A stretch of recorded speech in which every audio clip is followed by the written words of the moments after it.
Hello YouTube, this is Desode here, back with the Eachine Goggles 2. I did the unboxing a couple days ago. I've spent the weekend with this set of goggles, and now we're going to go into the full review here. So first things first, we'll do a quick rundown of what all this thing boasts.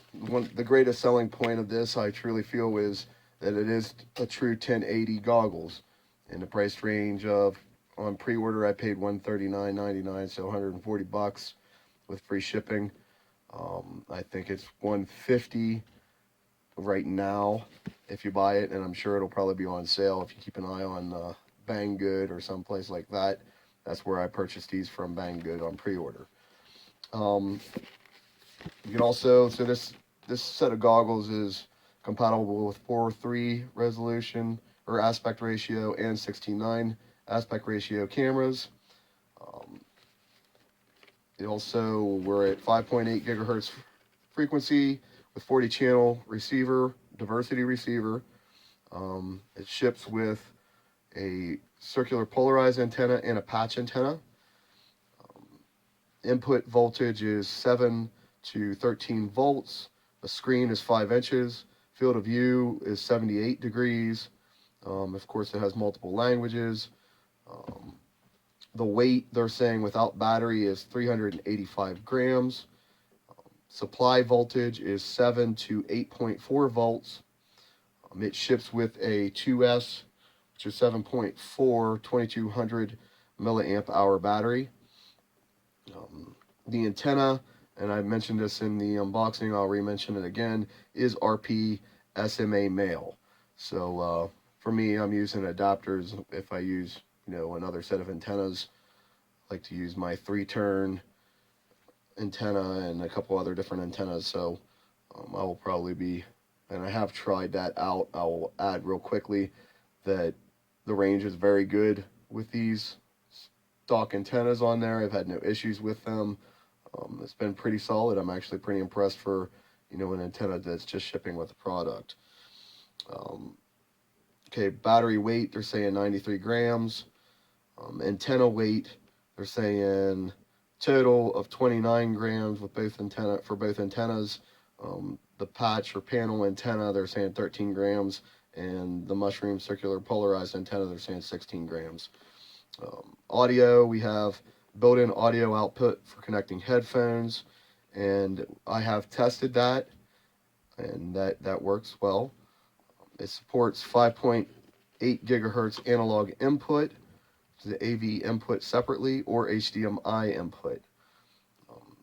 It has brightness controls, contrast adjustment, and other sharpness and other adjustments in the menu system.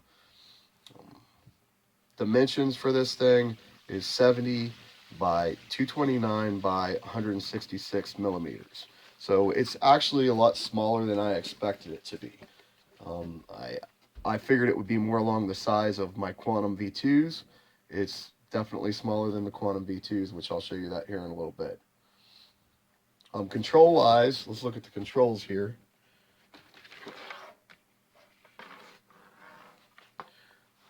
On the controls, we have the first button is scan, which is right here, and it does have an auto scan, which works very quick. It's very solid. I haven't had any issues. I've gone through multiple channels, even on Race Band, and it found it right away with no problems.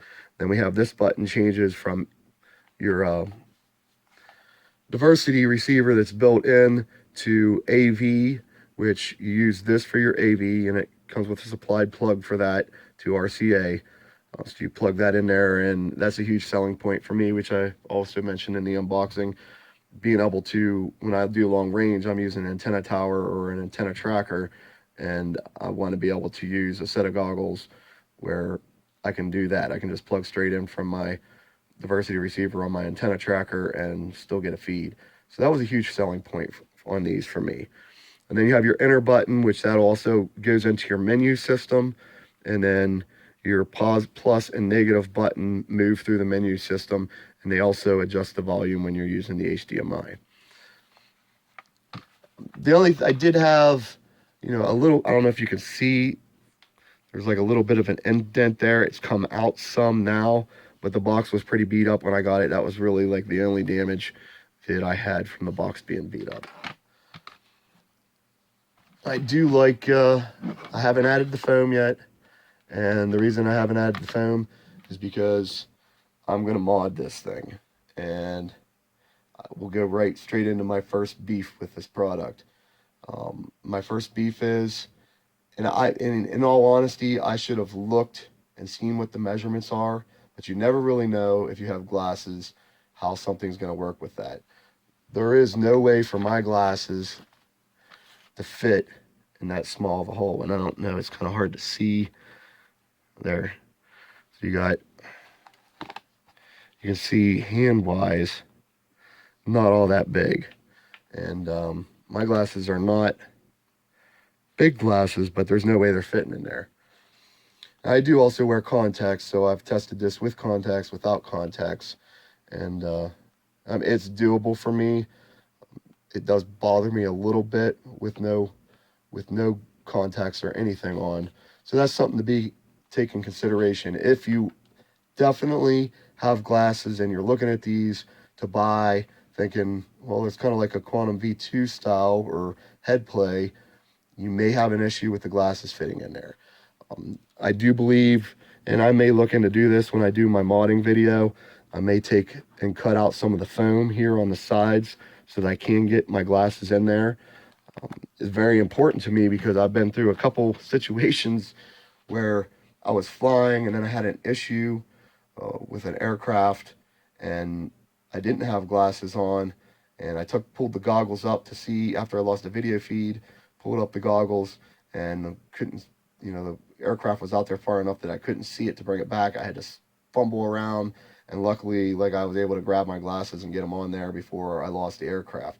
So that's very important to me, and that's something that's going to have to be dealt with when I want to wear glasses with this setup. All right, let's get into the weight and see what all this thing weighs compared to what they're saying on the box. Okay, so we got it zeroed out here. The first thing that we're going to go with is the battery weight, and they're claiming 93 grams. I want to make a point of noting that on the back of these goggles, and it does, if you don't know why it has Velcro in the package, this is a very smooth piece of plastic. The battery goes on the back of the goggles. Make sure you use that Velcro, add it to your battery, and that way when you stick your battery on there, this Velcro strap will not hold that battery up with the smoothness of the plastic. So make sure, as a little tip, make sure you add the Velcro on your battery and also on the back of the goggles. We're claiming 93 grams on the battery. And looks like we're showing 91. Lift it up again. I don't want me to zero out. That might be what it is. Yep, there we go. 93 grams. That's even with a little patch of Velcro on there. Check it one more time. 93 grams. Okay, so the battery's right on the money with their specs. Let's go to the antennas next. So they're saying for the panel or patch antenna, I call it patch antenna, and I could be wrong. They have it listed as a panel. It's 13 grams, and I'm showing 12 grams. 12. I thought I saw it switched there, but no, I'm showing 12 grams on the panel antenna. The mushroom antenna, they're showing 16 grams on that, and I'm getting 12 grams. So on both of the antennas, showing underweight there. Let's go ahead and look at the goggles without any antennas on it. See where it's at. So with no antennas, we're at 302, kind of teetering between 302, 303, a couple times there. So I would say, hang on there.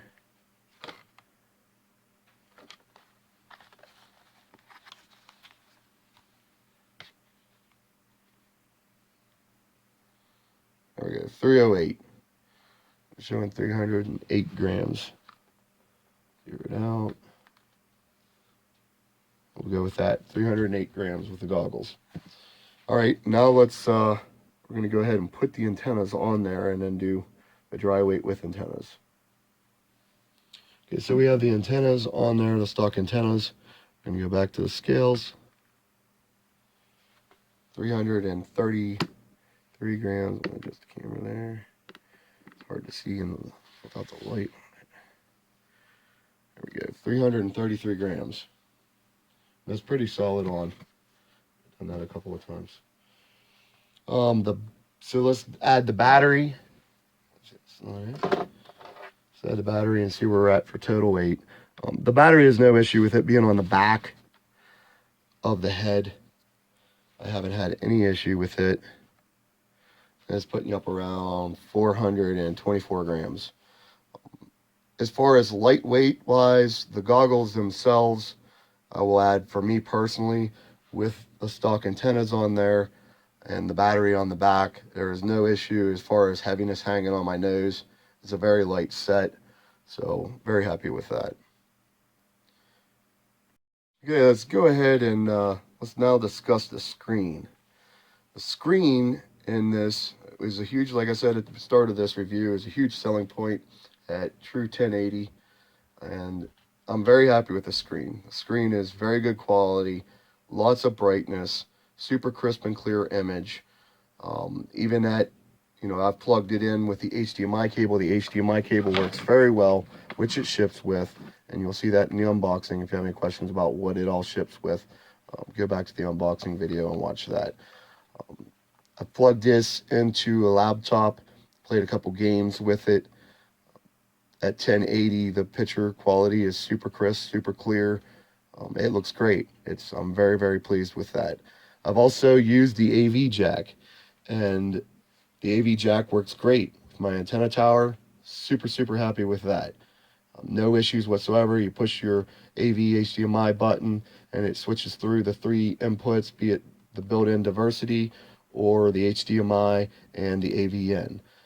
The audio, if you're using this jack, the only way you're using this for a headphone out, and it switches no issues as far as like using it for an in and an out. They did a great job with that.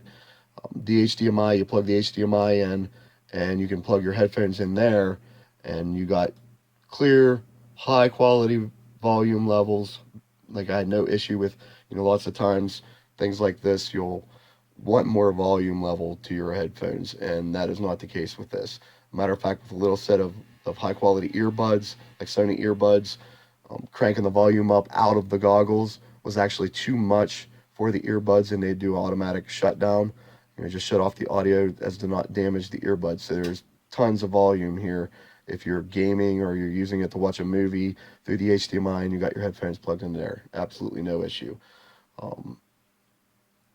I did notice that it shuts down. Of course, they did a good job of making sure that the receiver, the built-in diversity receiver, shuts down if you're using either of those.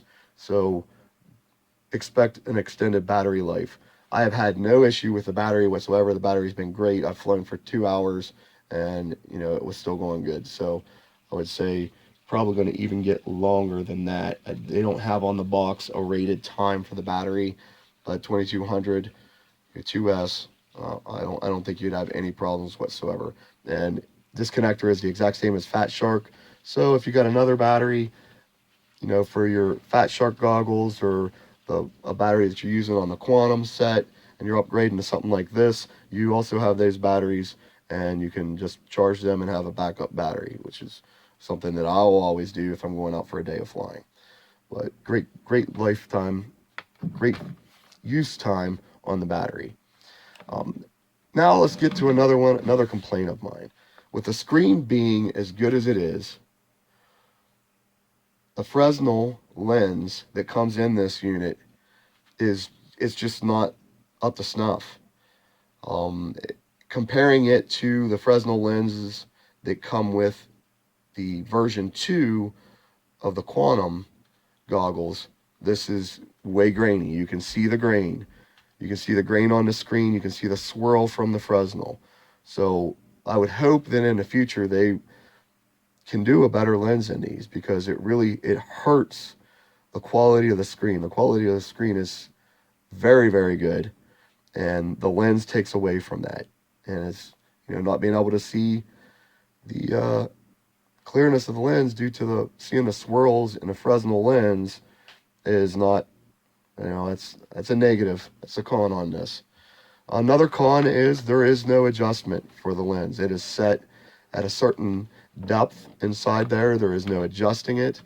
And I expected there to be some kind of adjustment. In today's, we got so many goggles out there competing with each other, especially in this price range where you're like $50 to $150 price range. I would have liked to have seen an adjustment to be able to, even if it was just moving that lens forward a half an inch and back a half an inch, that would have made a huge difference for me. One thing I'm going to do and keep an eye out in the future, I am going to take this apart. The goggles one set had a screw. These do not. It's glued together. So that's one reason I haven't put any foam on it yet, because I'm going to do some modifications to this. I have extra V2 lenses that I'm going to put in there and try and find the best one that fits my eyes, that does not have, that swirl in it, because it's going to look so much better without being able to see the swirl of the Fresnel lens in there. And I don't know for sure, but I do believe that you can still order the Quantum version 2 lens set from Hobby King. So if you can do that, or find another set of lenses that will fit in there to replace that, keep an eye out for the modification video. I'll have any information on that. All right, so let's get on down to the final rundown. In the price point, I feel it's a good purchase for your money. You're getting future proof there. If you're going to use a better quality cam, the best quality cam that I use is my Runcam 2, and it's a true 1280 by 720. It looks super great on here.